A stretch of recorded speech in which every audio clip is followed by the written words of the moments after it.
নমস্কার, আমি ডাক্তার কল্লোল পাল। আমি একজন শিশু ও অ্যালার্জি বিশেষজ্ঞ। আজকে আমাদের আলোচনার বিষয় হলো অ্যাজমা মিথ। অ্যাজমার আমাদের এখন প্রাথমিক যে চিকিৎসার যে বলতে পারেন হাতিয়ার, সেটাকে বলা হয় ইনহেলার। তো অনেকেই বলেন এই ইনহেলারটা নিলে নাকি অভ্যাস হয়ে যেতে পারে। তো প্রথমে আসি এই ব্যাপারটায় মনে রাখতে হবে যে ইনহেলার নিলে কিন্তু কোনো রকম অভ্যাস হয়ে যায় না। যার অসুবিধা আছে কেবলমাত্র তাকেই দেওয়া হয়, এবং যখন তিনি হয়তো এই সাইন সিমটমের বাইরে থাকবেন যে কিংবা তার ধরুন অ্যাজমাটা কন্ট্রোলে আছে, তখন কিন্তু এর কোনো রকম প্রয়োজন হয় না। 2 নম্বর প্রশ্ন হলো যে অ্যাজমার ওষুধগুলো কিন্তু খুব ক্ষতিকর।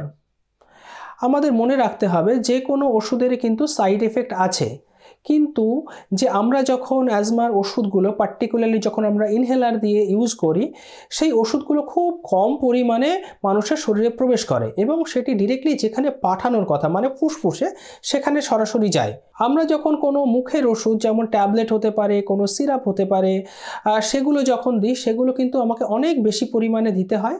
সেটি আমার প্রথমে ধরুন পাকস্থলিতে গেল কিংবা সেখানে আমার ব্লাডে গেল, সেখান থেকে আমার প্রয়োজনীয় যে সিস্টেম যেমন ধরুন আমার যে চেস্ট কিংবা ফুসফুস সেখানে গেল, সেখানে ছাড়াও আমাদের হার্ট, যে কিডনি, ব্রেন এইসব জায়গাও গেল, যেখানে কিন্তু আমার তো দরকার ছিল না। সুতরাং সেখানে কিন্তু সাইড এফেক্টের চান্স অনেক বেশি। আরেকটি প্রশ্ন আসে যে আমরা ক্রমাগত যদি এই টাইপের ওষুধগুলো ব্যবহার করি তার কার্যকারিতা আস্তে আস্তে কমে যায়। সেটিও কিন্তু একেবারে ঠিক নয়। তার কারণ হলো, যদি আমরা অসুখটাকে কন্ট্রোলে আনতে পারি এবং তার যদি সঠিক সময়ে সঠিক পরিমাণে ওষুধ দিতে পারি, সেটা কিন্তু কার্যকারিতা হারায় না এবং দেখা যায় যে আলটিমেটলি তার যে আউটকাম সেটা অনেক ভালো।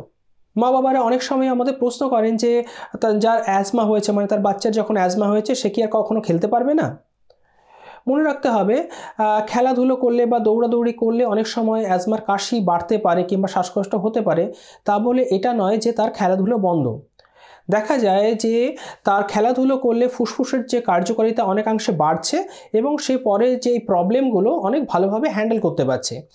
এছাড়াও অনেক সময় আমরা কোনো ইনহেলার তাকে প্রেসক্রাইব করি, যেটা সে খেলতে যাওয়ার আগে ব্যবহার করতে পারে, যার জন্য কিন্তু তার যে শ্বাসকষ্ট কিংবা কাশি অনেকাংশে কম হবে। একটি খুব কমন প্রশ্ন যেটা হলো কখনো জিজ্ঞেস করা হয় আমাদের যে বাচ্চাদের তো অ্যাজমা হয় না, কেবলমাত্র বড়দেরই হয়।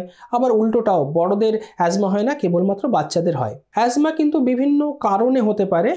সেটি যেমন অ্যালার্জির জন্য হতে পারে, সেরকম অ্যালার্জি ছাড়াও হতে পারে। যেমন ধরুন যাদের ওজন অনেক বেশি, ওবেসিটি, তাদের হতে পারে, কিংবা ধরুন যারা কলকারখানায় কাজ করছে কিংবা খুব পলিউটেন্ট কোনো এরিয়ায় রয়েছে, সেখানের পলিউশনের জন্য কিন্তু হতে পারে। সুতরাং এই যে প্রবলেমটা, এটা যেমন বাচ্চাদেরও হতে পারে, সেরকমভাবে বড়দেরও হতে পারে। অ্যাজমা খুব সহজেই কন্ট্রোল করা যায়, খুব একটা অসুবিধে করে না। এই প্রশ্নটা কতটা সঠিক কি বেঠিক সেটা নিয়ে একটু আমাদের বলা দরকার। আমাদের মনে রাখতে হবে যে অ্যাজমা যে ধরুন যে আমরা যখন ডায়াগনোসিস করছি, সেটাকে আমাকে যেমন দেখতে হবে তার অ্যাজমা আদৌ আছে কি না, আবার এটাও দেখতে হবে যে অ্যাজমার যে কোন ধরনের অ্যাজমা আছে, সেটার উপর ডিপেন্ড করবে তার চিকিৎসা কেমন হবে, তার আউটকাম কেমন হবে, কবে সেটা সারানো সম্ভব কিংবা সেটা আদৌ সারানো যাবে কি না। কিন্তু আদৌ সারানো যাবে কি না এটা কথাটাও খুব বেশি ঠিক নয়, কারণ এখন যে থেরাপিগুলো বেরিয়েছে তাতে কিন্তু পুরোপুরি অসুখটা না সারলেও সেটাকে খুব দারুণভাবে কন্ট্রোল করা যায়। আরেকটি প্রশ্ন, অনেকেই মনে করেন যে বুকে আওয়াজ না হলে, মানে বাঁশির মতো সাঁই সাঁই করে আওয়াজ না হলে সেটি অ্যাজমা নয়।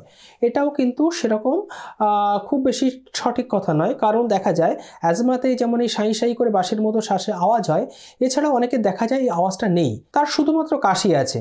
সেই কাশি কখন হচ্ছে, কিভাবে হচ্ছে, সেটার উপরও কিন্তু আমাদের যদি একটা ফোকাস করা যায়, তাহলে আমরা মোটামুটি বলতে পারি যে সেটা অ্যাজমা আছে কি নেই। অ্যাজমা সম্পর্কে যে বিভিন্ন রকম মিথ আছে, যদি আমরা অসুখটাকে আরও ভালোভাবে বুঝতে পারি কিংবা আমরা ডাক্তারবাবুরা আপনাদের যদি আরও ভালোভাবে বোঝাতে পারি, তাহলে আপনাদেরও সুবিধা হবে জিনিসটা অ্যাকচুয়ালি কী, আমার কি করা উচিত এবং এর আলটিমেটলি আউটকাম কী। ভিডিওটি এতক্ষণ দেখার জন্য ধন্যবাদ। যদি ভিডিওটি ভালো লেগে থাকে তবে অবশ্যই লাইক করবেন এবং আপনার প্রিয়জনের সঙ্গে শেয়ার করবেন। নমস্কার।